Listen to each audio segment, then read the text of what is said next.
A path forward to peace? World leaders met over the weekend in Malta to look for solutions to end Russia's war on Ukraine. Now, obviously, Russia wasn't at this meeting, so there was no expectation of a peace breakthrough there.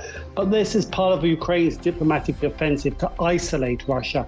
Plus, what Ukraine's ambassador to the U.S. says will happen without continued aid from the United States. I can tell you that Ukrainians will keep fighting. And whether it will mean that we will all die fighting, or we will fight successfully, we frankly don't know. But what we know is that we don't have another home.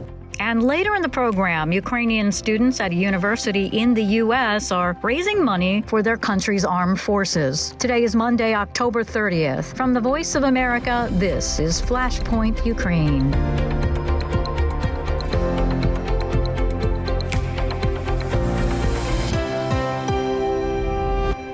Good evening, I'm Lori London in Washington. A third round of Ukrainian-backed peace talks opened in Malta on Saturday with representatives from more than 60 countries, but without Moscow, which condemned it as a blatantly anti-Russian event. I got details from correspondent Dorian Jones in Istanbul. Well, I mean, to be fair to say, there wasn't any major breakthrough, but it has to be said the organizers weren't expecting this. They very much stress that this is part of an ongoing process. The previous ones were in Jeddah and Copenhagen, and the organizers, and particularly Ukraine, were very happy with the fact that we've seen more attending. 20 more countries were represented either by online or physical representation. And they say that this is all part of a process where they aim to achieve some sort of global summit of leaders which will come together and back Ukraine's 10-point peace plan, which effectively means the withdrawal of all Russian forces and the prosecution of Russia for war crimes. Now, obviously, Russia wasn't at this meeting, so there was no expectation of a peace breakthrough there. But this is part of Ukraine's diplomatic offensive to isolate Russia. And they are particularly targeting what they call the southern world. And that is particularly countries in Africa and South America. Now, many of these countries have been neutral on the sidelines of this conflict. And Ukraine and its Western allies are seeking to bring them, as it were, into the fold against Russia. Meanwhile, Russia is still very much courting these countries as well. So this is part of this ongoing diplomatic offensive of isolating Russia and putting more economic and diplomatic pressure on Moscow to effectively capitulate. And Russia itself is trying to influence a lot of these other countries and gain its own sort of alliance with, as we've heard recently, many countries and leaders, particularly Iran, North Korea, parts of Africa. How does that factor in? Absolutely. I mean, this really is, it's not only a war actually on the ground in Ukraine, but there's also a very intense diplomatic war as both sides are trying to basically secure allies and maintain those allies. And you're right, Putin has been very much courting particularly Africa. He had a summit earlier this year in Moscow. He brought African leaders to Russia, and this is seen as very important in circumventing sanctions, but also in keeping Russia from being fully diplomatically isolated in the world. And that's, I think, also an important part of Moscow's game plan of this war of attrition against Ukraine. And also their similar efforts are going on in targeting countries, particularly like Brazil, major powerhouses, and keeping them at least not from joining the Western alliance and remaining neutral. So yes, you're right.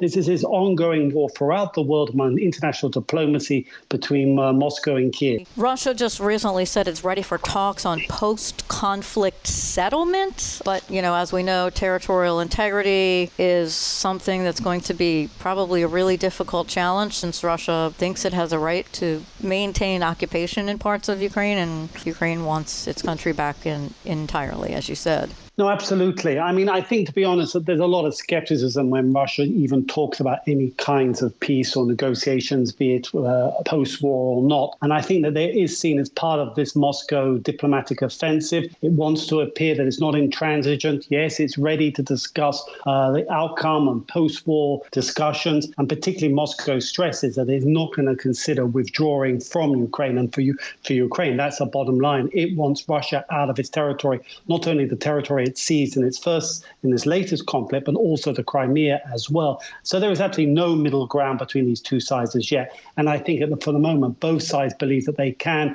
determine the outcome on the ground in military warfare. And until both sides realize that they can't achieve those goals, there won't be any negotiations in the near future. That is the grim reality of the moment. Do these leaders plan on meeting again, even though it just doesn't seem like there's any solid way forward? It is seen as an ongoing process where I think Ukraine and its backers will just try to pick off more and more countries that are in Russia's orbit and drag them towards theirs, using this meeting as a vehicle for that process. And the ultimate goal will be at some point this year or early next year that they plan a global leaders summit where they really, I think, plan to ramp up the pressure on Russia. But to be honest, I think it does appear that for now at least, what happens in Ukraine on the battlefield is still the most important part of this conflict. Dorian Jones reporting for VOA from Istanbul. Ukraine's ambassador to the United States, Oksana Markarova, was the featured speaker on Friday at the Military and Editors Association conference in Washington. The event was moderated by VOA Pentagon correspondent Carla Babb, who joined me to discuss the highlights of what was a very fruitful conversation.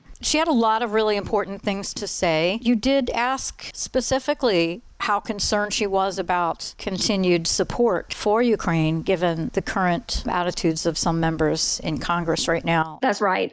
So we here in the United States, we just have a new Speaker of the House, and Speaker Johnson, who was elected last week, while he has said that he is looking forward to finding ways to get aid for both Israeli partners and Ukrainian partners. While he says that, and while he has also said that Putin should not be allowed to win and that the U.S. needs to stop Putin from winning, he has also repeatedly voted against Ukrainian aid. He has raised concerns about auditing and finding where this aid is going. And so I asked her if she was concerned about the situation in Washington, D.C. right now and the growing war in the Middle East. And she said that, she pointed to his comments about Putin and says, that's a good sign. Ukrainians need a partner that also understands that Putin cannot be allowed to come in and take territory from a sovereign nation. And she went into the audit portion of that because she is formally in finance before she became the Ukrainian ambassador to the United States. And she says that there is public transparency and there are audits going on with Ukrainians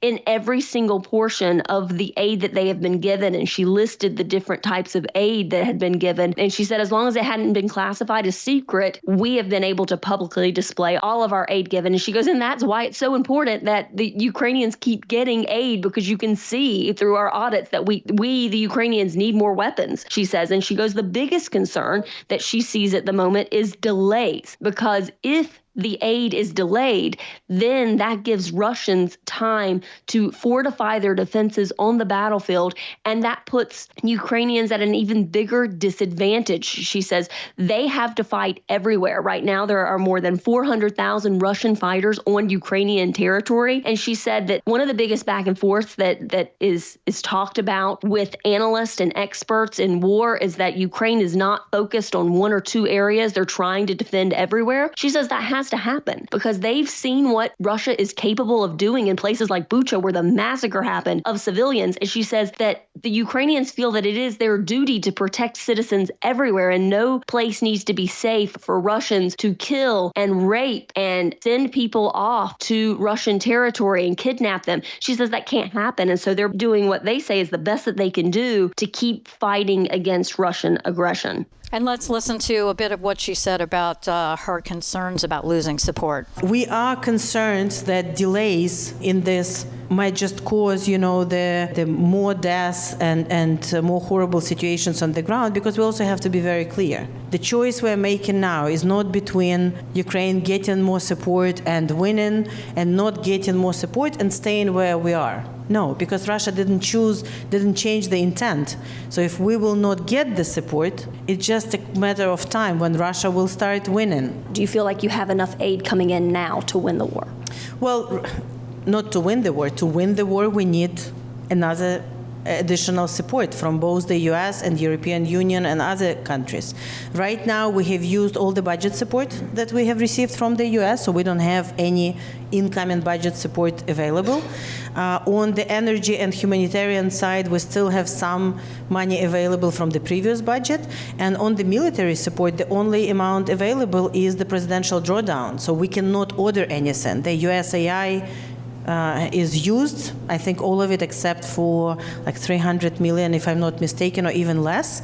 And there is nothing else left. So it's only the Presidential Drawdown Authority, which the package was announced yesterday, 150 million, but it's a very small package. We need to order more from American companies, especially in air defense, especially in radars, especially in the artillery, which, as you know, is a very scarce resource, the interceptors for the air defense. So for all of that, we need new supplementary money.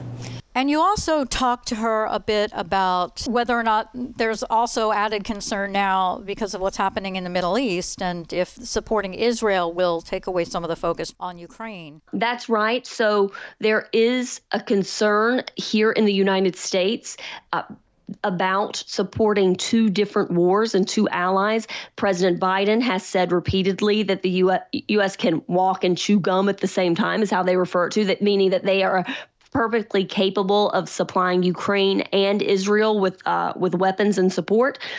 She said that when I asked her, is she worried that the focus will be taken away from Ukraine with this war in the Middle East now? She said, we have to keep our focus on both. She said that these Hamas, Iran, Russia, they are the same axis of evil, she said. And she pointed to how Russia is using Iranian Shahed drones in Ukraine right now, thousands of them. And she pointed to how Hamas is using weapons and rockets that were given to Hamas by Iran, bought with Iranian money.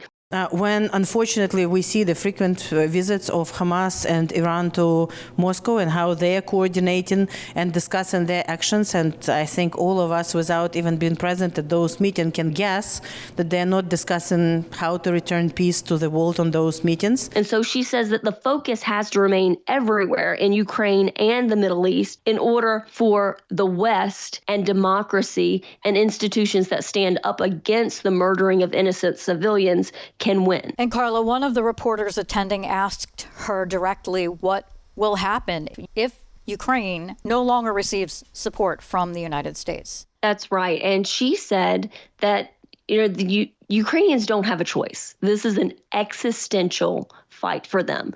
She says that Russia has made it clear that Russia wants to destroy Ukraine. And if Ukrainians refuse to bow down to Russians, then they will kill them all. So they feel that it is a threat that they have to meet no matter what.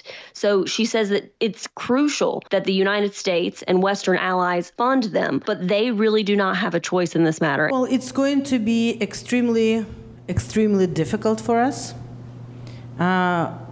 It's very difficult to guess what will happen, but I can tell you that Ukrainians will keep fighting. And whether it will mean that we will all die fighting or we will fight successfully, we frankly don't know. But what we know is that we don't have another home and we don't have another land. And we will fight for this one as long as we will be able to do so. And frankly, that's what Ukrainians did even after the World War II ended, fighting, the Ukrainian freedom fighters were fighting against the Soviets all the way until 1954. Now, the implications of that is going to be much wider than just for Ukraine. If Russia can win after they have violated the UN Charter, after they have violated all the rules which both of our countries believe should be in place, if the authoritarian nuclear state led by a war criminal, indicted war criminal by the International Court, can actually win over Ukraine and move forward, then I think the question is not only what Ukrainians would do, but what will all of us do?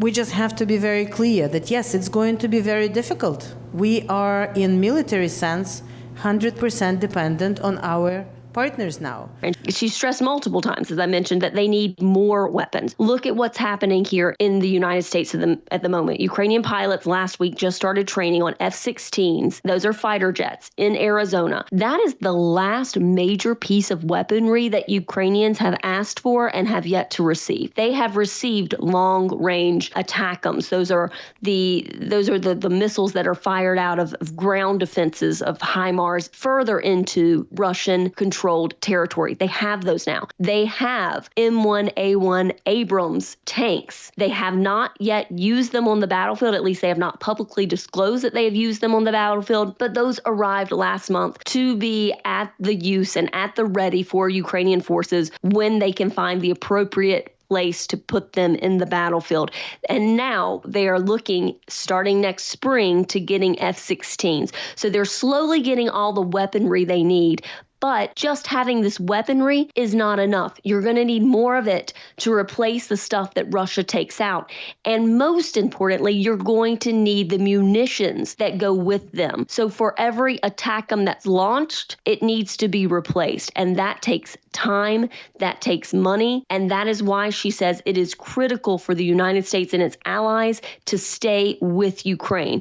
And she pointed out to a lot of people in the United States who are concerned that funding the wars in Ukraine or the war in Israel is depleting U.S. stocks. She tried to look at it in another way. She goes, for every piece of equipment that is sent to Ukraine, money is flowing into U.S. commercial companies that are making new equipment. And the Pentagon is able to dip into that money and get brand new equipment for its fighters. So she's trying to say that this is not just a benefit for Ukraine, it's a benefit for commercial companies in the United States. It's a benefit for the Pentagon, and overall, it's a benefit for democracy if Russia can be defeated. VOA Pentagon correspondent Carla Babb, thank you so much for being with us. Russia and Ukraine pressed on with their military operations on Sunday, striking each other's military targets, including drones, command posts, and electronic warfare systems. That, according to their latest updates. We hear more now from Associated Press correspondent Mimi Montgomery. Russia's defense ministry says its air defenses shot down 36 Ukrainian drones over the Black Sea and the Crimean Peninsula. Authorities in a southern region bordering the Black Sea confirms an oil refinery caught fire there, and local media reports it may have been the result of a Ukrainian strike or a downed drone.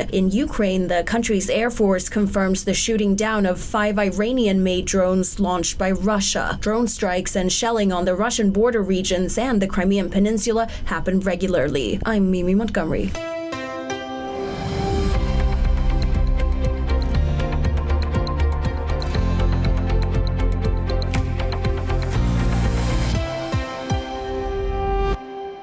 You're listening to VOA's Flashpoint Ukraine. I'm Lori London. Hundreds of anti-Israel protesters on Sunday stormed Russia's Dagestan airport, where a plane from Israel had just arrived, forcing Russian security forces to close the airport and divert flights while removing the demonstrators.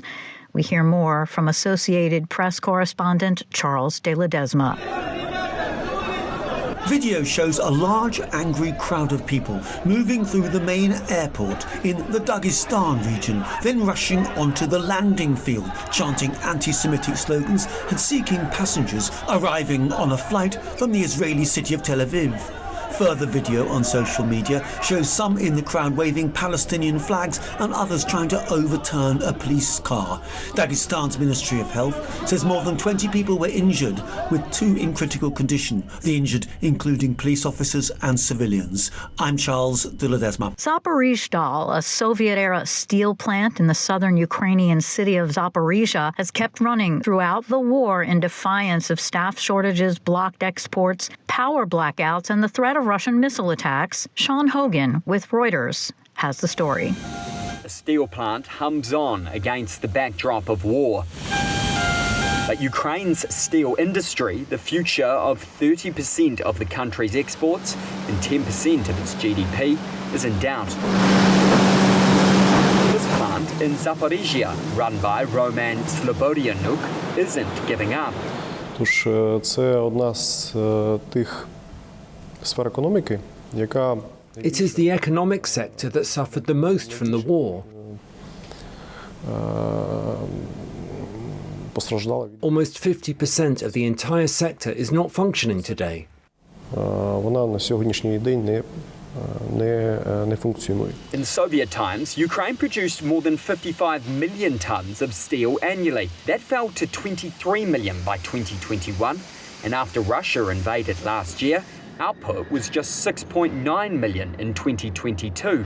as plants were taken over or destroyed, although domestic demand has doubled as Ukraine churns out weapons and builds bomb shelters, as well as rebuilding towns. But despite what is produced, moving it is the problem. Russia continues to pose a threat to shipments in the vital corridor through the Black Sea. 70 to 80% of the sector, mainly the metal industry, agriculture, the consumer goods industry, used to export their goods via seaports. There were many of them in the Black Sea. But after occupation, we had to adapt and use rail transport. But rail is 4 times more expensive. Russia has damaged 40% of Ukraine's power network, leading to production losses from shutdowns. The labour market is also squeezed. Zaporizhia is only 31 miles from the front line and Europe's largest nuclear plant, which is now under Russia's control.